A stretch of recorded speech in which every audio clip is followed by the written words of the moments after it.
Hello and welcome back to Come Geek Some. If you are new to the channel, please like and subscribe for all future content. A lot has been happening over the last day or two regarding the whole Kick Vic movement and I Stand With Vic. And in the last 24-48 hours, for some unknown reason, you've got about 2 or 3 lawyers now having a go at Nick Rakita on Twitter, and it's all coming to a head, and it's got me thinking, because a lot of these tweets that these lawyers are spouting on Twitter, and a lot of the stuff they're saying to Nick and everyone else, is they're saying that it's the First Amendment protected and all this kind of stuff. But that's because someone has asked one of these lawyers, basically, he goes, if I was to call you such and such a thing, is that fine or is that defamatory? And he goes, no, that's protected by your First Amendment. So with that thinking there, wouldn't what like Monica and Dominique Sky and all these people said about, like say myself, Umbrella Guy, because the things that we're saying about people, you know, surely that's protected then, is it? And you can't sue us, or you can't get us off YouTube, you can't file a fake claim because of it, is it? That's what I'm trying to figure out with that, but I'll probably come back to that later on. But what I want to talk about at the moment is the few things that I've seen and a few things that I've taken down, and I just want to just read them through and hopefully have a discussion with you lot, because a lot of the things I'm reading, I'm just like, wow, it's just so much of it at this moment in time. So what we're going to do, we're going to start off first with someone called Christiana and Monica Riel, who has gone back and forth. So the first one we got right here. I'm sorry, what? Are you effing serious? I Stand With Vic. And this from Jun. And as you can see, we've got a photo there with someone talking and Monica Riel below. But this is what's been said. So we've got this person here. I've been this and this. My evidence were the hickeys a 50-year-old man left on my bruised body. And obviously he says there, Chaz being grabbed. They have no evidence and multiple false stories made to defame people. This side look utterly terrible. It looks bad. Obviously this person is going against Monica Riel or whatever. And when you got by here then, Monica Riel, again, we don't know if Monica Riel has blocked this person or not. But all we can go by is what we have here. And I've said there, this tweet is unavailable and Monica Riel has gone to this person or whoever. I blocked this person because while they're looking for sympathy here, they use their Twitter just to insult others. Not cool. So with that there, everything Monica Riel has said, she's done exactly the same to people. She has gone on Twitter, she's asked for sympathy, she said things that will try and get her sympathy, and she's insulted people who are even trying to help her and everything else. She's insulted them, she's insulted Funimation's customers as well, and she's just gone on and she just used Twitter for that. So everything she has said there is very hypocritical. But again, like I said, we don't know if Monica Riel is saying that she's blocked this person, this Christiana person. So again, with that there, we just got to take it as it is, and that is it at the moment. So next thing I want to move on to is actually regarding Maas Gill, and that she received it back in March. On March 21st, 2019, she received the letter from Ty Beard, Harris, Bullock and Hughes, attorney at law, and what they've done is it's just for the demand for preservation of electronically stored information. So basically, it's just the things, so everything she said on Twitter or whatever, and emails that may have been sent, that basically just keep them, and that's really it.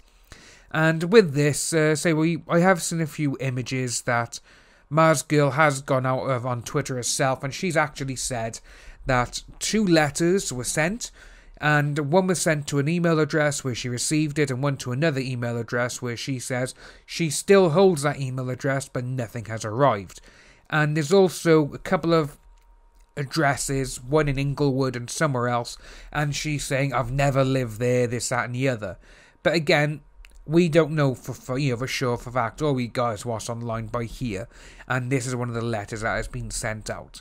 So obviously, dear Miss Sakuda, Dickinson, whatever her name is, please be advised, Ty Beard and Beard Harris Bullock Hughes PC have been retained to represent Mr. Vic Mignogna regarding allegations of defamation and tortious interference with business relations.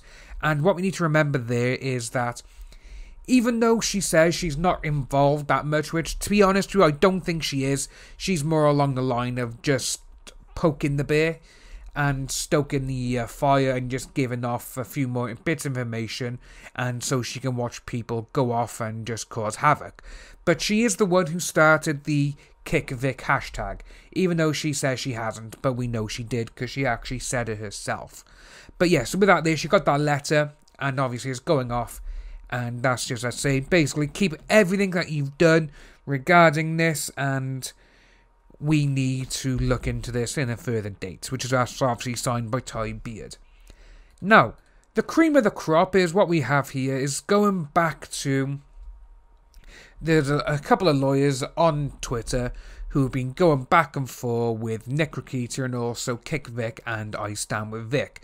It's a bit weird because I don't know why these people have gotten involved, and I don't know why they're looking into it now on Twitter. Maybe they're just trying to drum a business on themselves. I don't know. If they are, it's a good tactic, because obviously the biggest law thing at the moment, in the entertainment industry, I'd probably say is obviously the Me Too movement, with a lot of things happening there, and also the Vic Mignogna situation. So, we got this guy here, T. Greg Douche, or Douchette, whatever you want to call him. Let's just call him Greg, because that's his name. Earlier today, I learned about the I Stand With Vic hashtag and the total gibberish sent by his lawyers as part of a LOL suit. Reminder to check out the defamation basics, hashtag law 140, on why this is going to poorly for him.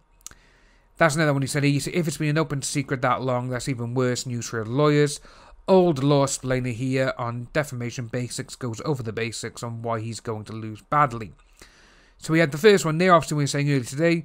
Second, if what's in the complaint is representative of these 400 pages of tweets, they'll all either protected opinion based on disclosed facts or rhetorical hyperbole. Third, they have to prove the damages were the direct result of the defamatory statements alone. The defamatory. And not things like entities using Google or being risk-averse in who they invite, or true statements made by others, etc., etc. And it does go on, and we have a few more going on. And you got one here. This case is going to lose, period. Whether it loses on an anti-slap motion or loses on summary judgment, the end result will be the same. The literal only hope is to pray the cost of paying defense attorneys is so high that the defendant settled. As explained elsewhere in the thread, repeatedly, malice and actual malice are two different legal concepts. Actual malice requires proving the statements were made knowing it was false, or proving it was made with a reckless disregard for the truth. Well, with that there is a few things that do show that a lot of the things they've said have been fabricated, so they can, they got that there straight away. You've got 2 or 3 people who's had their photos taken from their Instagram or Facebook or whatever, and with that, they've had false stories made by the Kick Vic side, and saying that these people were all by Vic, and that is, again, that's come out and said that's all false, because these people have had to come out and defend themselves. That's what's going on with that one there. So I don't think this Greg guy has actually looked into it properly. I think he's just come onto Twitter, he's seen something, and he's like, ooh, right, I can get into this. I'll do something on here, try and get someone to hire me. Because I think that's what's happened there, actually. I think he's come on, he's seen a few things that has happened, and he's probably seen that Monica Riel's lawyer and Jimmy Marshy's lawyer are nothing, and they're just messing around, and they're literally effing things up straight away. And they're just trying to get business. Again, it's a very good tactic, like I said, and I think it may work for him. You never know. Monica and Ron and all them, they may actually hire this guy, because he is talking the talk. I'll admit that. He's saying everything that they want to hear. And when you got Nick and a few other people going at us and actually know, in Texas, the law is this, the law is that, they're coming back and saying, oh yeah, whatever. If you are new to the channel, please like and subscribe. hit that notification bell for future updates, and I'll see you lovely people soon.